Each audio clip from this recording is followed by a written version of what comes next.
Hello everyone, welcome to Biomi DC. I am उपनी Deepa, your favourite biology mentor. पर आज बच्चों कोई बायोलॉजी का लेक्चर नहीं है।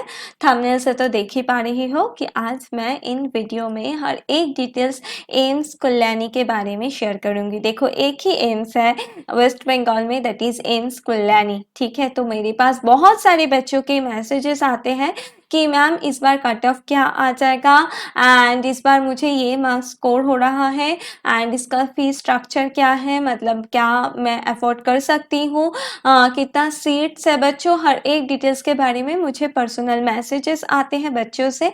तो आज मैं सोचा कि क्यों ना मैं एक वीडियो बना के हर एक डिटेल्स तुम्हारे साथ शेयर कर दूँ बच्चों। तो चलो देखो, जितने भी एम्स के कॉलेजेस हैं इंडिया में, मतलब 20 कॉलेजेस हैं, तो सभी एम्स में बच्चों ऑल इंडिया कोटा के थ्रू ही तुम्हारा एडमिशन मिलेगा। ठीक है, तो आज जो आंसर की आया है, ऑफिशियल आंसर की रिलीज हुआ है ना बच्चों, तो एनटीए के ऑफिशियल वेबसाइट पे वो आउट हुआ है, दैट इज exams.nta.ac.in। जितने बच्चों को अभी तक नहीं पता, जल्दी जल्दी चेक कर लो एंड वहाँ से अपना अपना जो आंसर की के अकॉर्डिंग, अभी जो आंसर की आया है उस अकॉर्डिंग कितना स्कोर हो रहा है वो कैलकुलेट कर लो। एंड कोई भी अगर क्वेश्चन लगे कि ये गलत है आंसर की में, तो उसको तुम ज़रूर चैलेंज कर सकते हो। एंड एक एक क्वेश्चन चैलेंज करने के लिए तुम्हें 200 रुपीज़ लगेगा। ठीक है बच्चों, एंड कैसे तुम चैलेंज करोगे वो भी अपलोडेड है, एक नोटिस है, उसको तुम डाउनलोड कर लेना। एंड अगर तुम नहीं कर पा रहे हो तो मुझे एक बार कमेंट करके बोल देना, मैं शेयर कर दूंगी। ठीक है, तो वैसे आंसर की को चेक कर लेना। ओके, मेरा राय है कि एक बार ऑफिशियल जो आंसर की रिलीज हुआ है उस हिसाब से अपना स्कोर कैलकुलेट कर लेना। ठीक है, एंड कैलकुलेट करने के बाद एक लिस्ट बनाने बैठना। तो आज मैं एम्स कल्याणी के बारे में हर एक डिटेल्स बताऊंगी।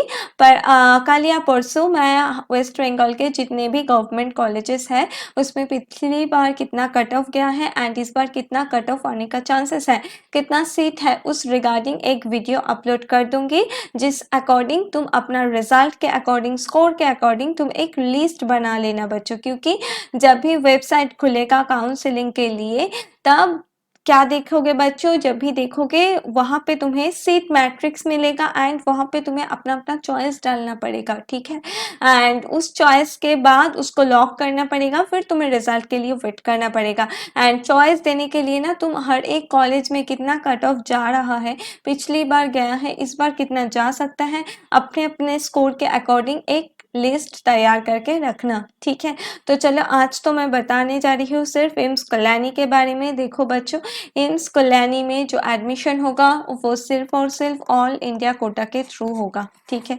ऑल इंडिया कोटा के थ्रू होगा। एंड एम्स कल्याणी में टोटल 125 सीट्स है। ओके, एंड जिसमें देखो जनरल के लिए 46 अलॉटेड है, जनरल पीडब्ल्यूडी कैटेगरी के लिए 3 सीट्स, ओबीसी कैटेगरी के लिए 33 सीट, ओबीसी पीडब्ल्यूडी कैटेगरी के लिए 1 सीट अलॉटेड है, ईडब्ल्यूएस कैटेगरी के लिए 12 सीट, ईडब्ल्यूएस पीडब्ल्यूडी के लिए 1 सीट, एससी कैटेगरी के लिए 19 सीट, एससी पीडब्ल्यूडी कैटेगरी के लिए 1 सीट, एसटी कैटेगरी के लिए 9 सीट अलॉटेड है बच्चों। ठीक है, तो टोटल 125 सीट है। एंड तुम्हें जब भी रिजल्ट आउट होगा एंड काउंसलिंग प्रोसेस स्टार्ट होगा, तब तुम बच्चों को mcc.nic.in ये वेबसाइट फॉलो करना पड़ेगा। जितने भी वेम्स में तुम एडमिशन लेना चाहते हो, ठीक है, अगर मान लो कि एम्स दिल्ली में तुम्हें लेना है, एम्स कल्याणी में लेना है, एम्स ऐसे झारखंड में लेना है, ठीक है, तो देवघर पे लेना है, तो जितने भी एम्स में तुम्हें लेना है बच्चों, तो सभी के लिए तुम्हें mcc.nic.in पे ही काउंसलिंग प्रोसेस के लिए सब कुछ करना पड़ेगा। ठीक है, तो वहाँ पे तुम्हें अपना इनरोलमेंट करना पड़ेगा, सब कुछ वहाँ पे करना पड़ेगा। ओके, तो चलो अब देख लेते हैं कि 2023 में कितना कट ऑफ गया है एम्स कल्याणी के लिए। मैं हर एक वेस्ट बंगाल के बच्चों को बोलना चाहती हूँ, देखो एक बार चेक कर लो अपना रिजल्ट, क्योंकि आज तो ऑफिशियल आ गया है आंसर की, एंड उस हिसाब से लिस्ट बना लो बच्चों। ठीक है, देखो कैटेगरी जनरल, ठीक है, उसमें राउंड 1 में पिछली बार 676 आया था। ठीक है बच्चों। एंड राउंड 3 में वो 675 तक ही कट ऑफ आके रुक गया। ओके, इसके नीचे नहीं मिला किसी को सीट। ईडब्ल्यूएस कैटेगरी को पहले राउंड 1 में 663 में मिला एंड राउंड 3 में 660 तक आया। ठीक है, ओबीसी में देखो एक ही राउंड मतलब एक ही था, दैट इज 665 तीनों राउंड में। ओके, एससी में देखो पहली राउंड में 613 था, फिर 67 पे आके रुक गया। एसटी कैटेगरी के लिए लोएस्ट था 561, जनरल पीडब्ल्यूडी के लिए 547, ओबीसी पीडब्ल्यूडी के लिए 431 एंड एससी पीडब्ल्यूडी के लिए 229 था। ठीक है, ये पिछली बार मतलब 2023 का कट ऑफ है बच्चों। तो इस बार हम थोड़ा सा एक्सपेक्ट कर सकते हैं कि कट ऑफ बढ़ेगा। क्यों बढ़ेगा बच्चों? क्योंकि पिछली बार 21 लाख के अराउंड बच्चे नीट दिए थे। ओके, तो इस बार 25 लाख, तो देखो 4 लाख कैंडिडेट बढ़ गया। एंड इस बार बायोलॉजी में बहुत सारे बच्चों का मुझे मैसेज आया कि बायोलॉजी बहुत अच्छा गया, उन्हें 360 आउट ऑफ 360 मिला है बच्चों। तो इस बार कट ऑफ बढ़ेगा श्योर बढ़ेगा, 5 to 10 मार्क्स बढ़ने का चांसेस है। तो इस बार कट ऑफ एक्सपेक्ट कर सकते हैं। जनरल में 680 प्लस होगा, ओबीसी के लिए 670 प्लस आ जाएगा बच्चों, ईडब्ल्यूएस के लिए 665 आ जाएगा, एससी के लिए 620 आ जाएगा, एसटी के लिए 590 प्लस आ जाएगा।